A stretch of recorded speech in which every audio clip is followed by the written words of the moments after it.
Welcome to four sides TV. నేను గోలివాడ ప్రసన్న కుమార్. ఈరోజు మనతో పాటు ఉన్నవారు కార్మిక నాయకుడు.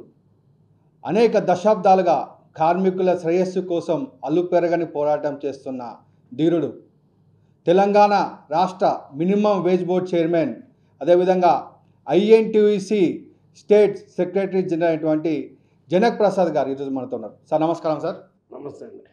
సార్, ఈరోజు మిమ్మల్ని ఇంటర్వ్యూ చేయడం మాకు చాలా గర్వకారణంగా భావిస్తూ ఉన్నాం. ఎందుకంటే అనేక దశాబ్దాలుగా మేము చూస్తూ ఉన్నాం, కార్మికుల పక్షం ఉంటూ అనేక మార్లు కార్మికుల కోసం పోరాటం చేసినటువంటి మీరు ఈరోజు మినిమం వేజ్ బోర్డ్ చైర్మన్గా కార్మికులకు న్యాయం చేసే విధంగా ఉన్నటువంటి పదవిలో ఉండడం నిజంగా కూడా కార్మికులందరికీ కూడా చాలా సంతోషకరమైనటువంటి విధం భావిస్తూ ఉన్నాం. అయితే మొదటగా మీ కాంగ్రెస్ పార్టీలో మీరు చేరిన విధానం కానివ్వండి, అదేవిధంగా మీ రాజకీయ ప్రస్థానం, కార్మికుల కోసము ఎందుకు మీరు కార్మిక వర్గాన్ని మీరు ఎంచుకున్న విషయం మా ప్రేక్షకులకి ఒకసారి చెప్పండి. ప్రధానంగా నేను సింగరేణి కాలేజీలో ఎంప్లాయీని. సింగరేణిలో చేరినప్పుడు భారతదేశంలో ఎమర్జెన్సీ ఉండే, కార్మికులు కొంత ఇబ్బంది పడ్డ వాస్తవం. ఆ రోజుల్లో నేను అనుకున్నాను, ఒక ప్రత్యేకమైన కార్మిక సంఘాన్ని ఏర్పాటు చేయాలని. అప్పుడు సిక్కా అనే సంఘాన్ని ఏర్పాటు చేయడం జరిగింది. ఆ తర్వాత 18 క్రాఫ్ట్ సంఘాలతోని సాజక్ ఏర్పాటు చేసి పెద్దలు రాజశేఖర రెడ్డి గారు, సంజీవరెడ్డి గారు, వెంకటస్వామి గారు ఆశీస్సులతో ఐఎన్టీసీలో జాయిన్ కావడం జరిగింది. ఐఎన్టీసీలో జాయిన్ అయిన తర్వాత రాష్ట్ర ఉపాధ్యక్షుడిగా, కేంద్రంలో కార్యదర్శిగా, రాష్ట్రంలో సెక్రటరీ జనరల్గా ప్రమోషన్ పొందడం జరిగింది. సింగరేణి కాలేజీలో దాదాపు 45 సంవత్సరాలు కార్మికుల హక్కుల కోసం పోరాటమే కాకుండా వేజ్ బోర్డు పరిష్కారం కోసం, అంతేకాకుండా భారతదేశంలో వేజ్ బోర్డు పర్మనెంట్ మెంబర్గా నియమించబడటం, తెలంగాణ రాష్ట్రంలో మినిమం వేజ్ అడ్వైజరీ బోర్డు చైర్మన్గా ప్రభుత్వం నియమించడం, అంతేకాదు కంపెనీ బిఐఎఫ్ఆర్లో పోయినప్పుడు కేంద్రంలో ఉన్న ప్రధానమంత్రి నరసింహారావు గారిని, రాష్ట్రంలో ఉన్న విజయభాస్కర్ రెడ్డి గారిని, చంద్రబాబు గారిని కలిసి ఈ కంపెనీ బిఐఎఫ్ఆర్ నుంచి బయటపడేయడానికి కృషి చేశాం. ఆ విధంగా కార్మిక లోకంతో మమేకమైంది కాబట్టి ఇవాళ తెలంగాణ ప్రభుత్వం నాకు minimum wages advisory board chairman ఇవ్వడం జరిగింది. సార్, ఇప్పుడు తెలంగాణ రాష్ట్ర మినిమం వేజ్ బోర్డ్ చైర్మన్గా, అదేవిధంగా కార్మికుల పక్షంలో ఐఎన్టీయూసీ సెక్రటరీ జనరల్గా 2 కీలకమైన బాధ్యతలు మీరు చేపడుతూ ఉన్నారు. ఏ విధంగా మీరు వీటిని బ్యాలెన్సింగ్ చేస్తూ ఉన్నారు? ఏ విధంగా మీరు సమయం ఏ విధంగా వీరికి కేటాయిస్తూ ఉన్నారు సార్? మినిమం వేజెస్ అనేది తెలంగాణ రాష్ట్రంలో గత 13 సంవత్సరాల నుంచి పెంచడం జరగలేదు. గత ప్రభుత్వం వేజ్ బోర్డు కమిటీ వేసినప్పటికీ కూడా పరిష్కారం కాక ఇబ్బందులు పడుతున్నారు. కాంగ్రెస్ ప్రభుత్వం వచ్చినాక రేవంత్ రెడ్డి గారు, శ్రీధరబాబు గారి సలహా మేరకు, సంజీవరెడ్డి గారి సలహా మేరకు 1,20,00,000 మంది అనార్గనైజ్డ్ సెక్టార్లో అవుట్సోర్సింగ్ కార్మికుల వేతనాలు ఫిక్స్ చేయమని చైర్మన్ వేయటం జరిగింది. అది అయిన తర్వాత ఇమీడియట్గా బోర్డు నిర్మాణం జరిగింది. ఇప్పటికి 7 బోర్డు మీటింగ్లు అయినాయి. బహుశా సాధ్యమైన తొందరలో 73 షెడ్యూల్కి సంబంధించిన కార్మికుల వేతనాలని పరిష్కారం చేసి జీవోని ఇప్పించి గెజిట్ పబ్లికేషన్ చేయడానికి సిద్ధంగా ఉన్నాం. అంతేకాదు సింగరేణి కాలేజీలో ఉన్న సమస్యలు మేనేజ్మెంట్తో ఎప్పటికప్పుడు పరిష్కారం చేస్తూ, కార్మికులు చైతన్యవంతులు చేస్తూ, సింగరేణి కాలనీస్లో కార్మికులు వాళ్ళ కుటుంబాలు మంచిగా ఉండే విధంగా వాళ్ళ అభివృద్ధి కోసం, వాళ్ళ సంక్షేమం కోసం, కొత్త బొగ్గుల కోసం ఐఎన్టీసీ కృషి చేస్తుంది. ఈ విధంగా ఉన్న సమయాన్ని అడ్జస్ట్ చేసుకుంటూ ఇటు కార్మిక సంక్షేమం కోసం, అటు కాంగ్రెస్ పార్టీ పరిస్థితి కోసం కూడా కృషి చేయడం జరుగుతుంది. సార్, ఇంకోటి ఏంటంటే సింగరేణి కాలనీకి సంబంధించిన కార్మిక నాయకులు అనేక మంది మన ఎమ్మెల్యేలుగా, ఎంపీలుగా చాలా ప్రయత్నాలు చేశారు, కానీ విజయవంతం కాలేకపోయారు. మీరు గతంలో ఎమ్మెల్యేకు చాలా దగ్గరికి వచ్చి ఓడిపోవడం జరిగింది. తర్వాత మొన్న కూడా మీరు ఎమ్మెల్యేగా ప్రయత్నం చేశారు, చాలా గట్టి ప్రయత్నాలు చేశారు. ఐఎన్టీసీ కోటాల ఎమ్మెల్యే సీటు మీకు వస్తుంది అని చెప్పి చాలా ప్రచారం జరిగింది, కానీ ఎందుకు రాలేకపోయింది? ఎమ్మెల్యేగా ఎందుకు మీరు ఒక వెనుకడుగు వేసినట్టు అయిపోయింది? ఎందుకు సార్ ఇదంతా? నేను ఎమ్మెల్యేగా 30 ఏళ్ల వయసులోనే కాగజ్ నుంచి పోటీ చేసి 3,000 ఓట్లతో ఓడిపోవడం జరిగింది. తర్వాత కాంగ్రెస్ పార్టీ నాకు ఎమ్మెల్యే టికెట్ ఇచ్చినా కూడా ఒక మంత్రి గారు పుణ్యాన నా బీఫామ్ చింపేయడం జరిగింది. తర్వాత మొన్న సీరియస్గా ప్రయత్నం చేసిన కొన్ని కుల సమీకరణలలో నాకు టికెట్ రాలేదు. అయినప్పటికీ కూడా రాహుల్ గాంధీ గారి సలహా మేరకు కాంగ్రెస్ పార్టీ విజయం కోసం ఖచ్చితంగా ప్రయత్నం చేయడం జరిగింది. దాదాపు 105 మీటింగులు పెట్టిన సింగరేణి పరివాహక ప్రాంతం 6 జిల్లాల్లో ఉంది. 11 ఏరియాల్లో 11 ఎమ్మెల్యేలు కాంగ్రెస్ పార్టీ గెలగడం కోసం కృషి చేయడం జరిగింది. నాకు ఎమ్మెల్యే టికెట్ రానందుకు బాధ లేదు. దైవికంగా పార్టీ నన్ను గౌరవించి minimum wage advisory board chairman ఇచ్చినందుకు సంతోషంగా ఉంది. సార్ ఇంకోటి ఏంటంటే మీకు కాంగ్రెస్ పార్టీ మాజీ ప్రధాని రాజీవ్ గాంధీతో చాలా దగ్గర సంబంధాలు ఉన్నాయని చెప్పే విషయము ప్రజలందరూ తెలుసు. అతనితో ఏ విధంగా మీకు సంబంధాలు ఉన్నాయి? చాలా వరకు కార్మిక సమస్యల గురించి మీరు రాజీవ్ గాంధీ గారికి గైడెన్స్ ఇచ్చారని చెప్పేసి కూడా మేధావులంతా చెప్తా ఉంటారు. ఇది ఎంతవరకు నిజము? ఇది ఏ విధంగా మీకు రిలేషన్ ఏ విధంగా ఏర్పడేది వాడితో? రాజీవ్ గాంధీ గారు ఏఐసిసి జనరల్ సెక్రటరీ ఉన్నప్పుడు భారతదేశంలో నేషనల్ ట్రైనింగ్ ప్రోగ్రామ్ అనేది ఒకటి పెట్టడం జరిగింది. దానిలో ఆంధ్రప్రదేశ్ నుంచి నన్ను కోఆర్డినేటర్గా సెలెక్ట్ చేయడం జరిగింది. ఆ తర్వాత 45 రోజులు ఢిల్లీలో ట్రైనింగ్ అయ్యి వివిధ రాష్ట్రాల్లో ట్రైనింగ్ ప్రోగ్రాంలు కండక్ట్ చేశాం. ఆంధ్రప్రదేశ్లో కూడా కరీంనగర్ జిల్లాలో దాదాపు 500 గ్రామాలు తిరిగాయి. కేంద్ర ప్రభుత్వం నిర్వహిస్తున్నటువంటి కార్యక్రమాలు ప్రజలకు అందుతున్నాయా లేదా, ఆ కార్యక్రమాల్లో ఏమన్నా మాడిఫై చేయాలన్నా, ఏ విధంగా ప్రభుత్వానికి మంచి పేరు వద్దని రాజీవ్ గాంధీ గారికి రిపోర్టు పంపడం జరిగింది. వారు నా పనితనం చూసి నాకు ఎమ్మెల్యే టికెట్ ఇవ్వడం జరిగింది. ఎప్పటికీ కూడా నేను రాజీవ్ గాంధీ గారిని మర్చిపోలేను. సార్ ఇప్పుడు ఏదైతే సింగరేణి ఎలక్షన్లలో ఐఎన్టీయూసీ అత్యధికటువంటి ఏరియాలు గెలిచింది, కానీ గుర్తింపు సంఘంగా ఇతర సంఘం గెలవడం జరిగింది. ప్రాతినిధ్య సంఘంగా ఐఎన్టీయూసీ ఉంది. మరి ఐఎన్టీయూసీకును ఆ గెలిచిన గుర్తింపు సంఘం మధ్య ఏమైనా గ్యాప్ ఏర్పడ్డదా? కార్మిక సమస్యలలో ఏమన్నా ఇబ్బందికర పరిస్థితులను తలెత్తుతూ ఉన్నాయా? మేము గత ఎన్నికల లోపల 6 ఏరియాల్లో గెలిచిన మాట నిజం. 11 6 గెలిచి 5 ఓడిపోవడం జరిగింది. కేవలం 1800 ఓట్లతోని మేము సెకండ్ ప్లేస్లో ఉన్నప్పటికీ కూడా ప్రాతినిధ్య సంఘంగా ప్రభుత్వ అండదండలతో రేవంత్ రెడ్డి గారు, శ్రీధర్ బాబు గారు, బట్టి గారు, పొంగులేటి గారి అండదండలతో ఇప్పటికి 35 ఏళ్ల వయసు 40 ఏళ్ళు చేయడం జరిగింది. సూపర్ స్పెషాలిటీ హాస్పిటల్ తీసుకురావడం జరిగింది. ₹1 కోటి కార్మికుడు చనిపోతే బీమా చేయడం జరిగింది. కాంట్రాక్ట్ కార్మికులకు ₹40 లక్షల బీమా ఇవ్వడం జరిగింది. అంతేకాదు భారతదేశంలో ఎక్కడా లేని విధంగా సింగరేణిలో ఉన్నటువంటి 25,000 మంది కాంట్రాక్ట్ కార్మికులకి ₹5,000 బోనస్ ఇప్పించడం జరిగింది. అంతేకాదు సింగరేణి కాలనీస్లో పేరు మార్పు విషయంలో కానీ, డిస్మిస్ కార్మికుల విషయంలో కానీ, ఇన్కమ్ ట్యాక్స్ పెర్క్స్ మీద రద్దు చేయడంలో కానీ, సొంత ఇంటి కళ నెరవేర్చడంలో కానీ, ప్రమోషనల్ పాలసీలో కానీ ఎటువంటి ఇబ్బందులు లేకుండా ప్రభుత్వాన్ని మేనేజ్మెంట్ని సమన్వయం చేస్తూ కార్మికుల సంక్షేమం కోసం, వాళ్ళ హక్కుల కోసం, వాళ్ళ జీవన విధానం మెరుగుపరచడం కోసం ఐఎన్టీసీ కృషి చేస్తుంది. భవిష్యత్తులో కూడా చేస్తామని మీకు తెలియజేస్తున్నాను. సార్ ఇప్పుడు కాంగ్రెస్ పార్టీ ఎన్నికల మేనిఫెస్టో లోపల బొగ్గు బాయిల మీదకి ఇప్పుడు ఉన్నటువంటి సీఎం రేవంత్ రెడ్డి గారు అప్పుడు కాంగ్రెస్ పార్టీ అధ్యక్షులుగా ఉన్నప్పుడు భూపాలపల్లి మైన్స్ మీద అప్పుడు ఇప్పుడున్నటువంటి మినిస్టర్ శ్రీధర్ బాబు, అదేవిధంగా పొంగులేటి శ్రీనివాసరెడ్డి గారు, మీరు ఉన్న సమక్షం లోపల కార్మికులకు కొన్ని హామీలు ఇవ్వడం జరిగింది. ముఖ్యంగా మారుపేర్ల బాధితులు ఎవరైతే ఉన్నారో సింగరేణి వ్యాప్తంగా వారికి మారుపేర్ల వల్ల, విజిలెన్స్ ఎంక్వైరీల వల్ల వారికి ఉద్యోగాలు రాక తీవ్ర ఇబ్బందులు ఎదుర్కొంటూ ఉన్నారు. దాంట్లో కొంతమంది ఉద్యోగాలు రావేమని చెప్పి ఆత్మహత్య చేసుకోవడం ఘటనలు కూడా ఉన్నాయి.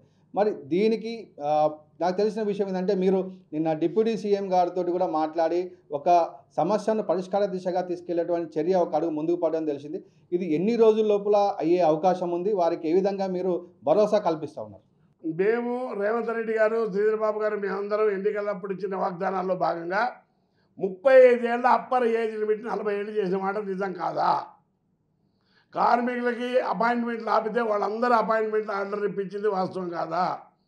కొత్త కోర్టులు కట్టడానికి నిర్మాణానికి మేము పూనుకున్నది వాస్తవం కాదా? పేర్లు మార్పు విషయంలో చాలా జటిలమైంది.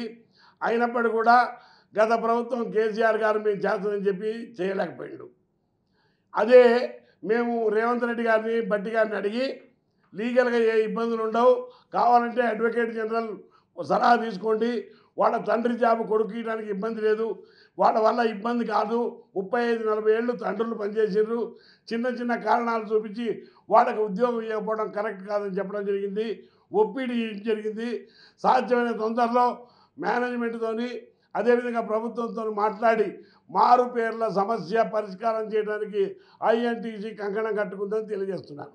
సో అదేవిధంగా సార్ సింగరేణిలో 35-40 ఏళ్ళు పనిచేసి రిటైర్ అయినటువంటి పాత కార్మికులు ఎవరైతే ఉన్నారో వాళ్ళకి ఇప్పటికి కూడా పెన్షన్ 1000-1500 రూపాయలు వస్తూ ఉన్నాయి. అయితే మొన్న సుప్రీంకోర్టు కూడా ఒక తీర్పు ఇవ్వడం జరిగింది. అంటే ప్రభుత్వ ఉద్యోగాల్లో పనిచేసి రిటైర్ అయిన వారికి కనీసం పెన్షన్ 8-9 వేలు ఉండాలని చెప్పేసి తీర్పు ఇవ్వడం జరిగింది. ఈ రకంగా చూసుకుంటే సింగరేణి వ్యాప్తంగా 20,000 మంది కార్మిక కుటుంబాలు 1000-1500 రూపాయలు పెన్షన్ తీసుకునే వాళ్ళు ఉన్నారు. మరి వారికి ఇప్పుడు కాంగ్రెస్ ప్రభుత్వం ప్రజాపాలన లోపల ఏ విధంగా వారికి న్యాయం చేయబోతా ఉన్నారు సార్? పెన్షన్ అనేది కేంద్ర ప్రభుత్వానికి సంబంధించింది, బొగ్గుగని పెన్షన్. అది ఒక ట్రస్ట్ ద్వారా ఇస్తారు. పెన్షన్లో పైసలు అయిపోవటం వల్ల ఈ మధ్యన ట్రస్ట్ బోర్డు మీటింగ్లో ఒక నిర్ణయం తీసుకోవడం జరిగింది. ఎవరైతే బొగ్గు ఉత్పత్తి అయిందో ఆ బొగ్గు మీద కనీసం 15 రూపాయలు సెస్ వసూలు చేసినట్టయితే పెన్షన్ అనే స్కీము రిటైర్ అయిన కార్మికులకు సజావుగా నడుస్తుంది, పెంచడానికి కూడా అవకాశం ఉంటుందని నిర్ణయం తీసుకున్నాం. ఆ నిర్ణయాన్ని కూడా అమలు చేయడానికి ఖచ్చితంగా ప్రయత్నం చేస్తాం. సార్ ఇప్పుడు కేంద్ర ప్రభుత్వం 4 లేబర్ కోడ్లను తీసుకురావడం జరిగింది. దాన్ని ఐఎన్టీసీ పక్షాన మీరు తీవ్రంగా వ్యతిరేకిస్తూ ఉన్నారు, రాష్ట్ర ప్రభుత్వం కూడా దాన్ని వ్యతిరేకిస్తూ ఉన్నది. మరి కేంద్రము మొండిగా కనుక ఆ 4 లేబర్ కోడ్లు అమలు చేయాలి తప్పనిసరిగా అంటే అప్పుడు మీ కార్యాచరణ ఏముండబోతా ఉన్నది? ఇగో ఎన్నో సంవత్సరాల నుంచి కార్మికులు ఉద్యమాలు చేసి త్యాగాలు చేసి కార్మికుల హక్కులు తీసుకొచ్చుకుంటే 2014లో వచ్చిన మోడీ ప్రభుత్వం కార్మిక వ్యతిరేక ప్రభుత్వం, కర్షక వ్యతిరేక ప్రభుత్వం కార్మికులకు ఇబ్బంది పెట్టాలని 54 కోడ్లు ఉన్నటువంటి చట్టాలని 4 కోడ్లుగా చేసింది. దానివల్ల భారత రాజ్యాంగంలోని మౌలిక సూత్రాలకు వ్యతిరేకంగా ఉన్నాయి కాబట్టి అపోజ్ చేస్తున్నాం. అసోసియేషన్ యూనియన్ పెట్టుకునే హక్కు ఉండదు, సమ్మె చేసే హక్కు ఉండదు, కార్మికుల కోసం ఫైట్ చేస్తే జైల్లో పెడతారు, ఫైన్లు లక్షలు వేస్తారు. ఇటువంటి కార్మిక వ్యతిరేక చట్టాలని, నల్ల చట్టాలను వ్యతిరేకిస్తాం. ఇంప్లిమెంట్ చేయడానికి వస్తే దేశవ్యాప్తంగా సమ్మె చేసినప్పుడు కూడా వాటిని అమలు కాకుండా ఐఎన్టీసీ డాక్టర్ సంజీవ్ రెడ్డి గారి నాయకత్వంలో అన్ని జాతీయ సంఘాలను కూడా కట్టుకొని ఉద్యమం చేస్తామని తెలియజేస్తున్నాం. సార్ ఇప్పుడు ఇంకో విషయం ఏంటంటే ఐఎన్టీసీ లోపల ఐఎన్టీసీ పేరు ఇంకొకరు వాడుతూ ఉన్నారు, తప్పుగా వాడుతూ ఉన్నారు అని చెప్పేసి కూడా మొన్న మేము చూడడం జరిగింది. కొన్ని ఘర్షణ వాతావరణం కూడా ఐఎన్టీసీలో ఏర్పడేది. మరి వారికి ఏ విధంగా అడ్డుకోబోతా ఉన్నారు? మరి ఐఎన్టీసీ ఏకంగా ఉండే విధంగా ఏ విధంగా చర్యలు తీసుకోబోతా ఉన్నారు? ఐఎన్టీసీ అనేది ఒకటే సంజీవ్ రెడ్డి గారి నాయకత్వంలో, వేరే వాళ్ళు ఎవరు ఐఎన్టీసీ చెప్పినది ఫేక్ ఐఎన్టీసీ. దీని విషయంలో సోనియా గాంధీ గారు, మల్లికార్జున ఖార్గే గారు, దిగ్విజయ్ సింగ్ గారితో కమిటీ చేశారు. ఆ కమిటీ భారతదేశంలో ఉన్న మెంబర్షిప్ చూసి 3,90,00,000 మంది కార్మికులు ఐఎన్టీసీలో ఉంది కాబట్టి సంజీవ్ రెడ్డి గారి నాయకత్వంలోని ఐఎన్టీసీ అసలని కాంగ్రెస్ పార్టీ ధృవీకరించింది. ఐఎన్టీసీ అనేది సంజీవ్ రెడ్డి నాయకత్వంలో ఐఎన్టీసీ, వేరే ఎవరు ఐఎన్టీసీ చెప్పుకున్నా అది ఫేక్, ఫ్రాడ్. సార్ ఇప్పుడు మినిమం వేజ్ బోర్డ్ చైర్మన్గా మీరు బాధ్యతలు చేపట్టిన దగ్గర నుంచి తెలంగాణ లోపల అంటే ఇంత గతంలో మినిమం వేజ్ బోర్డ్ చైర్మన్ వేయలేదని చెప్పి మీరు చెప్పారు. అయితే ఇప్పుడు ఉన్నటువంటి పెరిగిన నిత్యావసర వస్తు ధరల ప్రకారంగా మినిమం వేజెస్ ఏమన్నా మరి పెంచేటువంటి అవకాశాలు ఏమన్నా రాష్ట్ర ప్రభుత్వం దీనికి ఏ విధంగా సహకరిస్తుంది మీకు? ఇప్పటిదాకా 7 మీటింగ్లు జరిగిందని చెప్పాము. భారతదేశంలో సుప్రీంకోర్టు జడ్జిమెంట్ ప్రకారంగా ఆక్లాయిడ్ థియరీ ప్రకారంగా వేజెస్ ఏ విధంగా పెంచాలా, ఇవాళ లివింగ్ కండిషన్ ఏముంది, కావాల్సిన మినిమం ఎసెన్షియల్ కమోడిటీస్ రేట్లే ఉన్నాయి, వాళ్ళ రెంట్ ఎంత ఉంది, క్లోతింగ్ ఏ విధంగా, అన్ని విధాలు పరిగణనలోకి తీసుకొని వాళ్ళ జీతాలు పెంచడం కోసం కృషి చేస్తున్నాం. అంతేకాకుండా సాధ్యమైనంత తొందరలో ఫైనలైజ్ అయిపోతుంది. ఆ తర్వాత కార్మికులు సంతోషపడే విధంగా న్యాయబద్ధంగా ఇటు ఇండస్ట్రీస్ని, ఇటు కార్మికుల జీతాలని, జీవన విధానాన్ని బ్యాలెన్స్ చేసుకుంటూ తప్పకుండా మినిమం వేజ్ పెంచుతామని తెలియజేస్తున్నాం. ఇప్పుడు ఏదైతే మినిమం వేజ్ బోర్డ్ చైర్మన్గా మీరు బాధ్యతలు చేపట్టారు, అయితే రాష్ట్ర ప్రభుత్వం ఏ విధంగా మీకు సహకారం ఇస్తుంది? అయితే చాలా వరకు కూడా ఏంటంటే రాష్ట్ర ప్రభుత్వాలు కార్మికులకు వ్యతిరేకంగా ఉంటాయి. మరి మన రాష్ట్ర ప్రభుత్వము తెలంగాణ లోపల కార్మిక పక్షమా, కార్మికులకి కడుపు కొట్టే ప్రభుత్వమా? మినిమం వేజ్ బోర్డు చైర్మన్ చేసినప్పుడు ప్రభుత్వం అంటే రేవంత్ రెడ్డి గారు కానీ, శ్రీధర్ బాబు గారు కానీ, భట్టి గారు కానీ కార్మికుల జీతాలు పెరగ చాలా రోజులైంది. న్యాయబద్ధంగా చట్టబద్ధంగా జీతాలు పెంచి ప్రభుత్వ గౌరవాన్ని కాపాడండి అని చెప్పారు. ఆ తర్వాత కూడా మేము కలిపి అందరితో మాట్లాడి కార్మికులు ఇబ్బందులు ఉన్నారని చెప్తే సానుకూలంగా ఉన్నారు. సాధ్యమైన తొందరలో కాంగ్రెస్ గవర్నమెంట్ కార్మికులను దృష్టిలో పెట్టుకొని ఖచ్చితంగా జీతాలు పెంచుతుందని నాకు నమ్మకం ఉంది. ఇప్పుడైతే డిజిటల్ యుగం లోపల యువ కార్మికులు వస్తూ ఉన్నారు. అదేవిధంగా యువకులు ఎక్కువ మంది రిక్రూట్మెంట్ అవుతూ ఉన్నారు. ఐఎన్టీయూసీ లోపల యువకులకి చేర్చుకొని వారికి ఏ విధంగా శిక్షణ ఇవ్వబోతూ ఉన్నారు? ఐఎన్టీయూసీ ఏ విధంగా యువ కార్మికులకు దిక్సూచిగా నిలవబోతా ఉంది? సింగరేణి కాలేజీలో ఇటీవల దాదాపు 19,000 మంది యువ కార్మికులు వచ్చారు. వాళ్ళు చాలా చదువుకున్న వాళ్ళు, ఎంటెక్లు చదివారు, ఎంఎస్సీలు చదివారు, అన్ని విధాల హైలీ క్వాలిఫైడ్. మహిళలు కూడా దాదాపు 1900 మంది మహిళలు సింగరేణిలో ఉన్నారు. వాళ్ళు కూడా హైలీ క్వాలిఫైడ్. మేము ఈ విషయంలో భట్టి గారిని కానీ ముఖ్యమంత్రి గారిని కలిసి సిఎండిఎండి గారిని ఒప్పించి ఒక ఐటీ పరిశ్రమను మన సింగరేణి అనుబంధంగా పెట్టామని చెప్పాము. గతంలో సింగరేణి అనుబంధంగా పవర్ ప్లాంట్లు పెట్టారు, సోలార్ పవర్ ప్లాంట్లు పెట్టారు.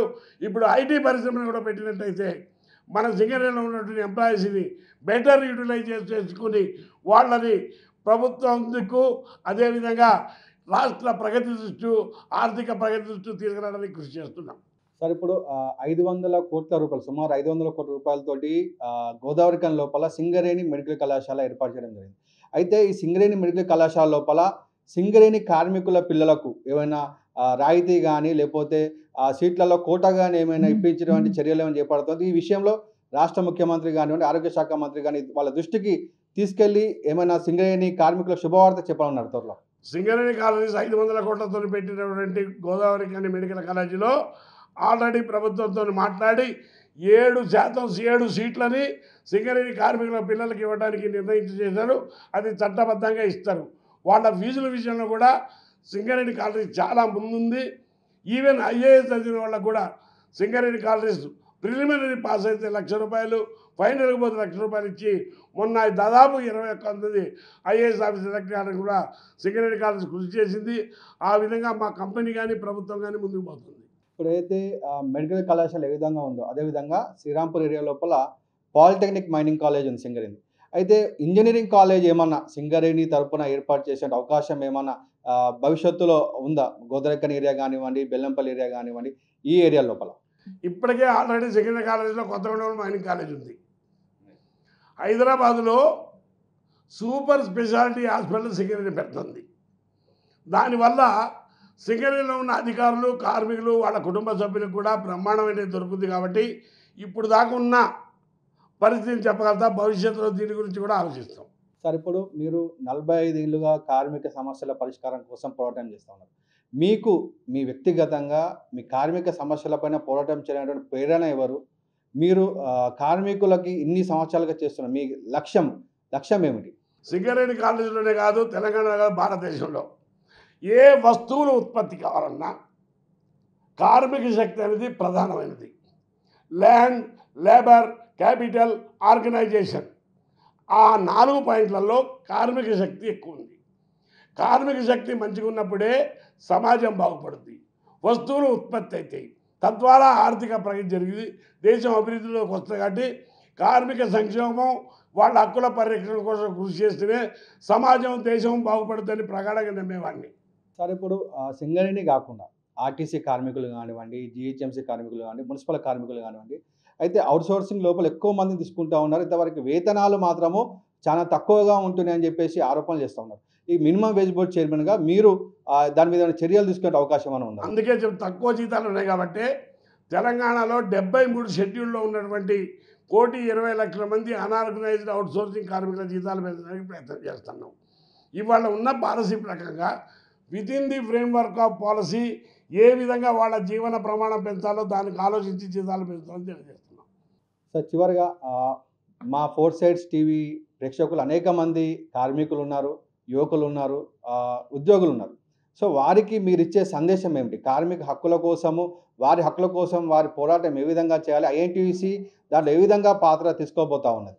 ఏ రాష్ట్రం కానీ, ఏ దేశం కానీ, ఏ ఇండస్ట్రీ కానీ బాగుపడాలా, ఫ్లరిష్ కావాలంటే ఇండస్ట్రీ మంచిగా ఉండాలా, కార్మికులు మంచిగా ఉండాలా, కుటుంబాలు మంచిగా ఉంటే సమాజం మంచిగా ఉంటుంది.